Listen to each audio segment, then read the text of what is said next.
Assalamualaikum warahmatullahi wabarakatuh. Sahabat beriman, orang-orang akan risih jika ada pelaku maksiat yang terang-terangan melakukan dosa, baik dosa kecil maupun dosa besar. Mereka akan menjauhi orang-orang seperti itu. Bahkan, tak akan mau mengurus jenazahnya jika meninggal. Namun ternyata, orang yang dibenci banyak orang itu adalah orang yang dimuliakan oleh Allah Subhanahu wa Ta'ala. Apa yang sudah dilakukan oleh orang itu? Mengapa Allah Subhanahu wa Ta'ala menjadikannya orang yang mulia? Lalu siapakah yang akhirnya mengurus jenazahnya? Tonton video ini hingga akhir agar tidak sesat.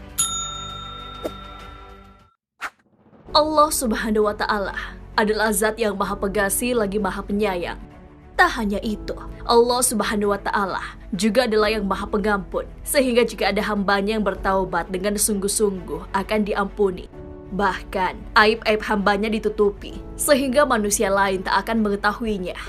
Hal ini pun pernah terjadi pada zaman Nabi Musa alaihissalam.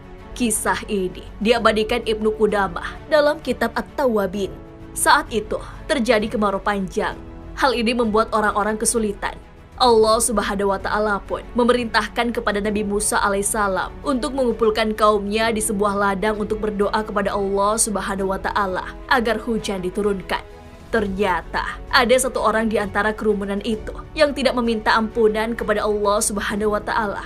Orang itu pun disuruh keluar oleh Nabi Musa alaihissalam. Mendengar hal itu, si pelaku maksiat pun mulai takut. Jika ia keluar, semua orang akan tahu bahwa dialah yang menjadi penyebab tak turunnya hujan. Karena itu, ia memohon ampun kepada Allah Subhanahu wa Ta'ala dalam hatinya. Ia juga meminta agar tidak dipermalukan dan dihinakan di depan banyak orang. Akhirnya, hujan pun akhirnya turun dengan sangat deras, tanpa ada satu orang pun yang keluar dari kumpulan kaum Nabi Musa alaihissalam. Doa orang itu dikabulkan. Nabi Musa alaihissalam yang penasaran dengan orang yang berbuat maksiat itu, kemudian meminta Allah Subhanahu wa Ta'ala memberitahunya. Namun Allah Subhanahu wa Ta'ala menjawab, "Ya Musa, ketika orang ini penuh dengan dosa, aku tidak akan membuka identitasnya dan memberitahu siapa dia. Sekarang, ketika dia kembali padaku, kamu berpikir aku akan menceritakan siapa dia, dan akhirnya kamu tahu apa dosanya? Tidak akan." Dalam sabda Nabi SAW juga telah disampaikan bahwa Allah Subhanahu wa Ta'ala akan menutup aib umatnya kecuali dia sendiri yang membukanya kepada orang lain. Setiap umatku dimaafkan kecuali orang yang terang-terangan dalam bermaksiat, yaitu seseorang yang telah berbuat dosa di malam hari. Lantas di pagi harinya, ia berkata bahwa ia telah berbuat dosa ini dan itu, padahal Allah telah menutupi dosanya. Pada malam harinya, Allah telah menutupi aibnya. Namun di pagi harinya, ia membuka sendiri aib yang telah Allah tutupi. Hadis riwayat Bukhari dan Muslim. Kisah Allah Subhanahu wa Ta'ala yang mengampuni dosa hambanya tak hanya terjadi sekali. Bahkan Allah Subhanahu wa Ta'ala pernah mengampuni bahkan memuliakan hambanya yang berlumuran dosa. Maksiat yang dilakukan akan membuat orang-orang benci kita. Bahkan fatalnya, mereka tak mau mengurus jenazah kita saat meninggal. Hal ini juga pernah terjadi pada zaman Nabi Musa alaihissalam. Orang-orang pernah menolak mengurus jenazah seorang lelaki. Laki-laki tersebut dipandang rendah oleh masyarakat sebab suka melakukan maksiat dari dosa kecil sampai dosa besar. Karena itu, saat meninggal, jenazah lelaki itu malah diseret dan dibuang di kumpulan kotoran hewan. Karena kejadian ini, Allah Subhanahu wa Ta'ala memberikan wahyu kepada Nabi Musa alaihissalam.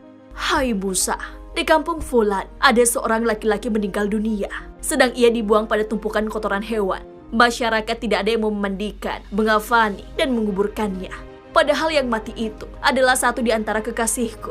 Datangilah dia, kamu mandikan, kafani, salatkan, dan kebumikan orang itu." Nabi Musa alaihissalam pun menuju tempat yang diperintahkan oleh Allah Subhanahu wa Ta'ala. Nabi Musa alaihissalam mencoba bertanya kepada orang-orang tentang lelaki yang meninggal itu. Orang yang ditanyai pun mengatakan bahwa lelaki itu selama hidup adalah orang yang fasik. Nabi Musa alaihissalam pun minta ditunjukkan di mana keberadaan mayat lelaki itu. Akhirnya, Nabi Musa alaihissalam pun melihat sendiri mayat itu berada di tempat kotoran hewan. Kemudian, beliau bermunajat, "Wahai Tuhanku, Engkau telah menyuruhku menyalati dan mengebumikan mayat lelaki ini. Tapi masyarakat sekitar jelas-jelas menyaksikan bahwa mayat ini adalah orang buruk. Engkaulah yang paling tahu apakah jenazah ini patut dipuji atau dicela. Mendengar hal itu, Allah Subhanahu wa Ta'ala pun menjawab bahwa apa yang diceritakan orang-orang kepada Nabi Musa alaihissalam memang benar. Laki-laki itu adalah pelaku maksiat secara terang-terangan. Namun sebelum meninggal, lelaki membuat 3 pengakuan yang membuat dosa-dosanya diampuni. Allah Subhanahu wa Ta'ala mengasihi hambanya yang benar-benar meminta kepadanya, tak terkecuali lelaki penuh dosa itu. Sebab Allah Subhanahu wa Ta'ala adalah zat yang maha kasih dari semua yang bisa memberi belas kasih. Nabi Musa penasaran dengan 3 hal yang diakui lelaki tersebut. Allah Subhanahu wa Ta'ala pun menjawab.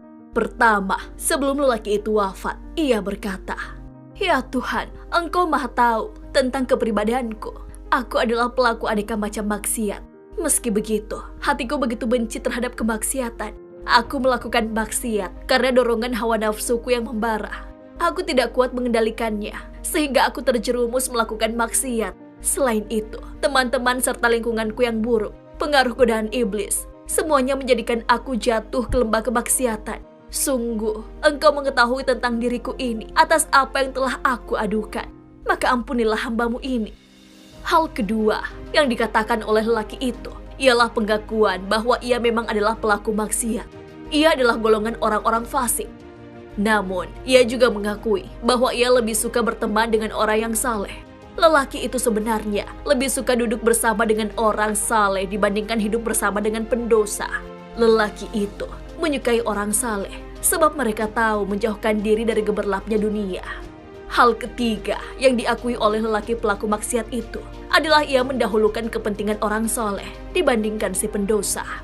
Tak sampai di situ, sebelum meninggal, lelaki itu juga telah memohon ampun kepada Allah Subhanahu wa Ta'ala.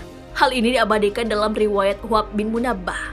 Lelaki itu berkata, "Ya Allah, jika Engkau mengampuni semua dosa-dosaku, para kekasih dan nabimu pasti akan bangga. Mereka akan bergembira. Setan yang menjadi musuhku dan musuhmu pasti akan bersedih hati jika Engkau menyiksaku sebab aneka macam dosa yang aku perbuat. Setan dan teman-temannya akan bergembira ria. Sedangkan para nabi dan wali-walimu akan menjadi sedih. Padahal aku yakin kebahagiaan kekasihmu lebih Engkau sukai daripada kebahagiaan setan-setan.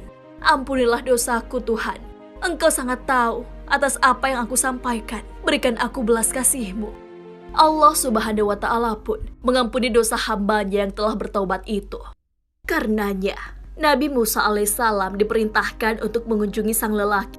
Allah Subhanahu wa Ta'ala juga akan mengampuni dosa orang-orang menyelati jenazah dan hadir di pemakaman lelaki pendosa itu. Allah Subhanahu wa Ta'ala selalu menunggu hamba-hambanya datang untuk bertaubat atas segala dosa-dosa yang telah diperbuat. Hal ini telah diabadikan dalam Al-Quran. "Katakanlah, hai hamba-hambaku yang melampaui batas terhadap diri mereka sendiri, janganlah kamu berputus asa dari rahmat Allah. Sesungguhnya Allah mengampuni dosa-dosa semuanya. Sesungguhnya Dialah yang Maha Pengampun lagi Maha Penyayang." Quran Surah Az-Zumar ayat 53. Para ulama menilai ayat tersebut adalah salah satu ayat yang memberikan ketenangan sekaligus harapan kepada umat manusia yang tidak luput dari kesalahan, dan hanya Allah Subhanahu wa Ta'ala lah yang bisa memberikan pengampunan. Selama ajal belum menjemput, pintu taubat masihlah terbuka. Rasulullah SAW bersabda, "Sesungguhnya Allah yang Maha Mulia lagi Maha Agung menerima taubat seseorang sebelum nyawanya sampai di tenggorokan." Hadis riwayat Tirmidzi. Sahabat beriman, orang yang sering melakukan dosa di depan mata kita, belum tentu mereka adalah orang yang akan masuk neraka. Orang yang berdosa tidak selamanya hina, karena bisa jadi sebelum meninggal ia telah mengakui kesalahannya dan bertaubat. Sebab pintu taubat selalu terbuka kecuali ajal sudah menjemput. Kita tidak tahu percakapan hamba dengan Allah Subhanahu wa Ta'ala. Karena itu, kita mesti hati-hati dalam menilai seseorang. Kalau sahabat beriman pernah salah menilai orang juga? Wallahu a'lam bishawab. Wassalamualaikum warahmatullahi wabarakatuh.